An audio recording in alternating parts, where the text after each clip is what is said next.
নমস্কার, সবাই কেমন আছো? আশা করছি ভালো আছো এবং সুস্থ আছো। আর আমি একদম রেডি হয়ে চলে এসেছিলাম বোনের বাড়ি। আর এখানে এসে দেখো চেঞ্জ করে বসে পড়েছি পায়েস করতে। তো এদিকে পায়েসের সব মানে কাজু কিশমিশ সব ঠিকঠাক করে নিচ্ছিলাম। তো যাই হোক, এদিকে ওর ছোটো ননদ বসে আছে আর ঘরের মধ্যে অনেক ফল টল সমস্ত কিছু জোগাড় হয়ে গেছে। মোটামুটি দেখে বুঝতে পারছো যে পুজোর জোগাড়। আর এদিকে দেখো আমার পায়েসটাও কমপ্লিট হয়ে গেছে, তার সঙ্গে অনেক কিছু কাটা রয়েছে, এগুলো সব ভাজা হবে। যেমন আলু আছে, ফুলকপি আছে, পটল আছে, কুমড়ো আছে, বেগুন আছে। তো এদিকে বেগুন ভাজা হয়ে গেছে, পটল ভাজাও বসিয়ে দিয়েছি। এটা হচ্ছে কার্তিক পুজোর দিনের ভিডিও। আর কার্তিক পুজোর দিন যেহেতু বোন বাড়িতে গোপাল প্রতিষ্ঠা করেছিল, সেই কারণেও গোপালের পুজো করে, তার জন্যই আমরা চলে এসেছিলাম। ওদিকে তো দেখলে 5 রকম ভাজা হয়ে গেছে, পায়েস হয়ে গেছে। এদিকে হচ্ছে আলুর দমের জন্য মশলা কষাচ্ছি, আলুর দমও বসিয়ে দিয়েছি। আর ওদিকে বোন হচ্ছে ময়দাটা মাখছিল, তো ময়দাটা ওর মাখা হয়ে গেছে, ও তারপরে ঘরে চলে এসছে, এসে একটু আলপনা দিচ্ছিল। আর এদিকে আমার রান্না বান্নাও প্রায় কমপ্লিট হয়ে গেছিলো। ঠিক আছে, তো এবারে আমি একটু ঘরে এসে, ও যেহেতু আলপনা দিচ্ছে তাই ভিডিও করছিলাম। আর ঘরের মেঝে যেহেতু টালি বসানো, সেই কারণে আলপনাটা ঠিকঠাকভাবে না দেখা যায় না, সামনে থেকে ভালো দেখা যায়। তো যাই হোক, ওদিকে ঠাকুরের জোগাড়ও ওরা কমপ্লিট করে নিয়েছিল, ও ননদ আর ও মিলে। ঠাকুরমশাই চলে এসছে, এখন ঘড়িতে বাজে হচ্ছে 9:30। তো মোটামুটি আজকে যতটা পারবো শেয়ার করব, আবার কালকেরে সকালের ভিডিও শেয়ার করব তোমাদের সঙ্গে, মানে একসঙ্গেই আছে, আর মানে আলাদা আলাদা ভিডিও করিনি। তো যাই হোক, এদিকে দেখো ঠাকুরের অনেক কিছুই জোগাড় করেছিল।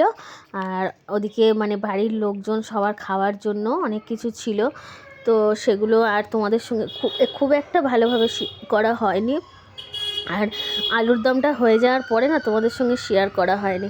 তো ঠাকুরের পুজোটা হতে হতে না কারেন্ট চলে গেছিলো, কিন্তু কারেন্ট চলে গেলে কী হবে, মোমবাতি টোমবাতি যেহেতু জ্বলছে, সেহেতু গোপালের মুখটা কিন্তু খুব সুন্দর লাগছিল, খুব মিষ্টি লাগছিল। আর এদিকে দেখো অনেকগুলো লুচি হয়েছিল। আর তার সঙ্গে এই আলুর দমের হচ্ছে ফাইনাল লুক, এটা হচ্ছে নিরামিষ একদম আলুর দম। তো কেমন লাগছে তোমাদের দেখে অবশ্যই জানাবে। আর এটা হচ্ছে পুজোর পরের দিন সকালের ভিডিও। এটা হচ্ছে আমি স্নান টান করে ঠাকুরের পুজো দিয়ে নিয়েছি, আর এখানে করে নিচ্ছিলাম একটু চা, যেহেতু প্রচণ্ড ঠান্ডা লেগেছিল।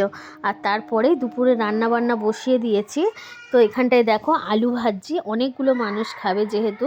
আর এদিকে দেখো আলু, পেঁয়াজ, টমেটো, আদা রসুন কাটা রয়েছে। আলু ভাজা কমপ্লিট হয়ে গেছে, মুসুর ডাল বসিয়ে দিয়েছি। তার সঙ্গে দেখো ইলিশ মাছ রয়েছে, মাছটা নুন হলুদ এখনও মাখায়নি, তো মাখিয়ে নেবো। এদিকে দেখো ডালটা ফুটে গেছে। তো মোটামুটি হচ্ছে রান্না হতে হতে প্রায় 1টা-1:30টার মধ্যে রান্না কমপ্লিট হয়ে গেছিলো। আর বাপি চলে এসেছিলো, ভাইও এসেছিলো বোনের বাড়ি, ওদেরকে খেতে দেওয়া হয়েছে। বাপির যেহেতু পায়ে ব্যথা, টেবিল চেয়ারে বসছে। ভাত, আলু ভাজা, ডাল, মাছের ঝাল, মাংস, চাটনি ছিল, পাঁপড় ভাজা। আর এদিকে হচ্ছে সন্ধ্যের সময় আমার ছেলে, বোনের ছেলে সবাই মিলে একটু বাজি ফাটা, কয়েকটা বাজি ছিল কালী পুজো, সেইগুলোই আসলে ওরা জ্বালাচ্ছিল। আর আমার ছেলে তো পুরো পাগল করে দিচ্ছিল যে কখন বাজিগুলো পোড়াবে। তো যাই হোক, এটা হচ্ছে তার পরের দিনের ভিডিও। আমরা সকালবেলায় যখন সন্ধ্যের সময় চলে আসছিলাম। তো দেখো এখানে রয়েছে কার্তিক ঠাকুরটা খুব সুন্দর লাগছিল বলে ভিডিওটা তোমাদের সঙ্গে শেয়ার করলাম। আর হচ্ছে এদিকে আমার ছেলে হচ্ছে দাঁড়িয়ে পড়েছে, মাথায় অনেকক্ষণ যেহেতু হেলমেট ছিল, মাথাটা খুব চুলকাচ্ছিল, সেই কারণে দাঁড়িয়ে দেখো কীরকম করছে। আর তারপরে হচ্ছে আমরা দাঁড়িয়েছিলাম একটা চপ দোকানের সামনে, সেখানে নানান রকম চপ বিক্রি হচ্ছিল।